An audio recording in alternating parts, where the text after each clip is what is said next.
بسم اللہ الرحمن الرحیم۔ السلام علیکم ورحمۃ اللہ وبرکاتہ۔ بصیرت ٹی وی کے ساتھ حافظ مدثر فاروق حاضر خدمت ہے۔ ناظرین کرام، ایک اہم فقہی مسئلہ ہے کہ دو نمازوں کو جمع کرنے کے حوالے سے صحیح ترین موقف کیا ہے۔ اس حوالے سے چند ایک باتیں آپ کی خدمت میں پیش کرنا چاہوں گا۔ سورۃ النساء کی آیت نمبر 103 ہے کہ ان الصلاۃ کانت علی المؤمنین کتابا موقوتا، بے شک نماز مومنوں پر مقررہ وقت پر فرض ہے۔ اب اس کے علاوہ ایک حدیث پاک ہے جس میں حضرت جبریل علیہ السلام رسول اللہ صلی اللہ علیہ وآلہ وسلم کو نمازوں کے اوقات کی تلقین کرنے کے لیے، اوقات بتانے کے لیے ایک دن میں 5 مرتبہ تشریف لائے، اور پہلے دن میں نمازوں کے اول اوقات اور دوسرے دن میں نمازوں کے آخری اوقات کے بارے میں آگاہی دی، اور پھر فرمایا کہ یہ جو دو میں نے آپ کو ٹائم بتائے ہیں، ان کے درمیان کا جو وقت ہے وہ نماز کی ادائیگی کے لیے ہے۔ تو ان اوقات کو تعین کرنا یہ اسی لیے ہے کہ نماز کو اس کے وقت پر ادا کیا جائے۔ ہاں، اگر کوئی مجبوری ہو، کوئی سفر کی حالت میں ہو، تو اس صورت میں شریعت نے اجازت دی ہے کہ وہ نمازوں کو جمع کرنے کی جو کیفیت ہے اس کے اوپر عمل کر سکتا ہے۔ لیکن ایک حدیث پیش کی جاتی ہے حضرت عبداللہ بن عباس رضی اللہ تعالی عنہ کی، جو صحیح مسلم کی حدیث نمبر 1633 ہے، جس میں یہ واضح کیا گیا کہ رسول اللہ صلی اللہ علیہ وآلہ وسلم نے ظہر کی نماز اور عصر کی نماز کو بغیر کسی خوف اور بغیر کسی سفر کی حالت کے، بغیر کسی بارش کے نزول کے جمع کر کے پڑھا۔ اسی طرح مغرب اور عشاء کو بھی جمع کر کے پڑھا۔ تو اس حدیث کو پیش کر کے یہ سمجھا جاتا ہے کہ شاید عام حالات میں بھی دو نمازوں کو جمع کرنا جو ہے وہ جائز ہے، اور اس میں کسی قسم کی کوئی قباحت وغیرہ نہیں ہے۔ تو اس کے لیے عرض یہ ہے کہ اگر ایسا ممکن ہو تو پھر نمازوں کے اوقات کی تعیین کی ضرورت ہی نہ تھی۔ یہ جو آیت پیش کی گئی کہ نماز کو مقررہ وقت پہ ادا کرو، یا جو حضرت جبریل نے نمازوں کے اوقات بتائے، اس کی کیا ضرورت رہ جاتی ہے؟ پھر سمپل طریقہ تھا کہ نماز کو ویسے ہی جمع کر لیا جاتا۔ علاوہ ازیں اگر آپ اس حدیث کے کنٹیکسٹ کو دیکھیں جو حضرت سیدنا عبداللہ بن عباس رضی اللہ تعالیٰ عنہ کی بیان کی جاتی ہے، اس کے آخر میں ایک جملہ ہے کہ آپ صلی اللہ علیہ وآلہ وسلم نے ایسا کیوں کیا؟ انہوں نے فرمایا اس لیے کہ کہیں امت مشقت میں نہ پڑ جائے، یعنی گویا امت کی تنگی سے بچانے کے لیے، امت کو سہولت دینے کے لیے یہ عمل کیا۔ تو اس کا مطلب کیا ہے کہ کیا عام روٹین میں یہ جواز بن جائے گا اور اس کو سنت سمجھ کے کیا جائے گا، یا اس پہ عمل کو ایک ترجیح دی جائے گی؟ بالکل ایسا نہیں ہے۔ حدیث کا کنٹیکسٹ بتا رہا ہے کہ یہ صرف اور صرف 1-2 مرتبہ رسول اللہ صلی اللہ علیہ وآلہ وسلم نے اس قسم کا عمل جو ہے وہ امت کی سہولت یا آسانی کے لیے کیا ہے۔ علاوہ ازیں اگر آپ اسی روایت کے بعد والی روایات کو دیکھیں، صحیح مسلم کی روایت ہو یا صحیح بخاری کی روایت ہو، دونوں روایتیں ایک طرح کی ہیں۔ میں صحیح بخاری اور صحیح مسلم دونوں کی روایتیں آپ کے سامنے پیش کرتا ہوں۔ صحیح مسلم کی جو روایت ہے اس میں حضرت جابر بن زید رضی اللہ تعالی عنہ راوی ہیں، حضرت عبداللہ بن عباس سے وہ روایت بیان کرتے ہیں، اور اسی روایت کو بیان کر کے آخر میں ایک جملہ ہے، وہ کہتے ہیں کہ میرا یہ گمان ہے کہ یہ نمازوں کو جمع کرنا اس انداز میں تھا کہ آپ صلی اللہ علیہ وآلہ وسلم نے ظہر کو بالکل آخر میں پڑھا اور عصر کو بالکل ابتدائی وقت میں پڑھ لیا۔ روایت کے الفاظ ہیں اظنہ اخر الظہر وعجل العصر، کہ میرا یہ گمان ہے کہ آپ صلی اللہ علیہ وآلہ وسلم نے ظہر کو مؤخر کیا، وعجل العصر، اور عصر کو جلدی ادا کر لیا۔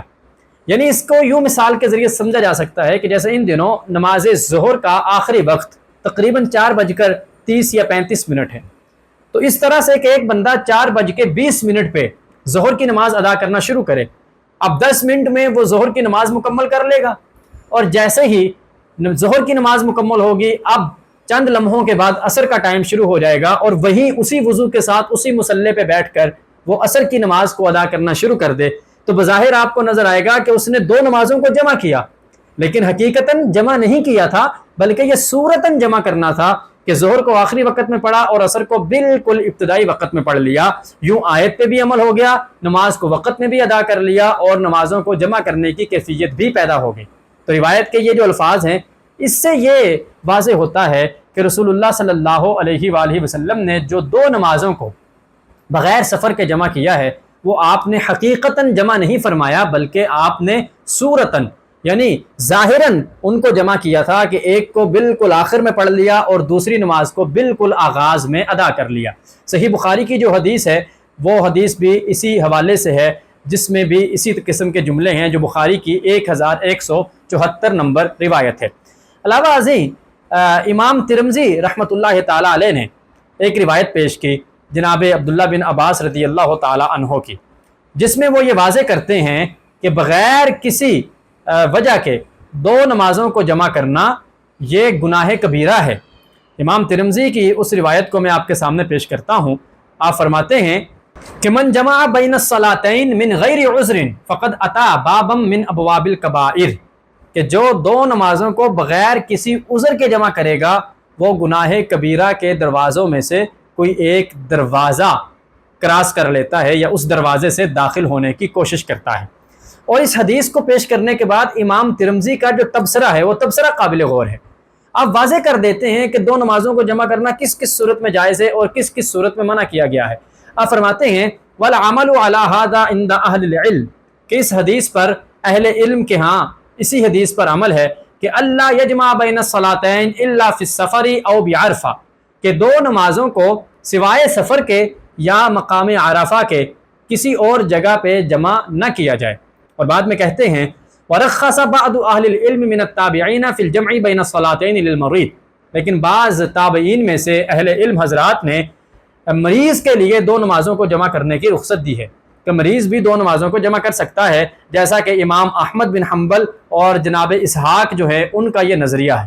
پھر وہ کہتے ہیں وَقَالَ بَعْضُ أَهْلِ الْعِلْمِ يَجْمَعُ بَيْنَ الصَّلَاتَيْنِ فِي الْمَطَرِ، لیکن بعض اہل علم کا یہ بھی کہنا ہے کہ بارش کی حالت میں نماز کو جمع کیا جا سکتا ہے، جیسا کہ امام شافعی، امام احمد اور امام اسحاق جو ہے وہ ان کا یہی نقطہ نظر ہے۔ لیکن امام شافعی کی رائے یہ ہے کہ مریض دو نمازوں کو جمع نہیں کر سکتا، جبکہ بارش کی حالت میں نمازوں کو جمع کیا جا سکتا ہے۔ ان تمام اقوال میں کہیں بھی ایک قول آپ کو نظر نہیں آئے گا جہاں کسی امام نے، خواہ ان کا تعلق فقہ حنفی سے ہو، فقہ شافعی سے ہو یا کسی دوسری فقہ سے ہو، انہوں نے واضح کیا ہو کہ دو نمازوں کو بغیر عذر کے بھی جمع کیا جا سکتا ہے۔ تو اس لیے بہتر یہ ہے کہ قرآن پہ عمل کرتے ہوئے بخاری کی وہ روایات جس میں حضرت جبرائیل نے رسول اللہ صلی اللہ علیہ وآلہ وسلم کو نمازوں کے اوقات کی تلقین کی، ان روایات پہ عمل کرتے ہوئے اور اس قسم کی دیگر روایات پہ عمل کرتے ہوئے حضرت عبداللہ بن عباس رضی اللہ تعالی عنہ کی وہ روایت جس میں بغیر عذر کے نمازوں کو جمع کرنے کا ذکر کیا گیا ہے اس کو جمع صوری پر محمول کیا جائے، صورتاً جمع کرنے پہ محمول کیا جائے، نہ کہ حقیقتاً جمع کرنے پر محمول کیا جائے، وگرنہ تو یہ عام روٹین بن جائے گی کہ لوگ جس وقت چاہیں جب دل کرے دو نمازوں کو جمع کرتے رہیں، اور نمازوں کے اوقات جو کہ ہم وقت کی پابندی کے لیے اہم اصول کے طور پہ بیان کرتے ہیں کہ نماز وقت کی پابندی سکھاتی ہے، تو پھر وہ اصول بھی ختم ہو جائے گا اور اس اصول کی بھی دھجیاں اڑ کے رہ جائیں گی۔ اس لیے بہتر یہ ہے کہ ان تمام اقوال اہل علم کی روشنی میں اور احادیث اور قرآنی آیات کی روشنی میں ہر نماز کو اس کے وقت پہ ادا کیا جائے۔ اگر کبھی جمع کرنے کی نوبت آ بھی جائے تو اس انداز میں جمع کیا جائے کہ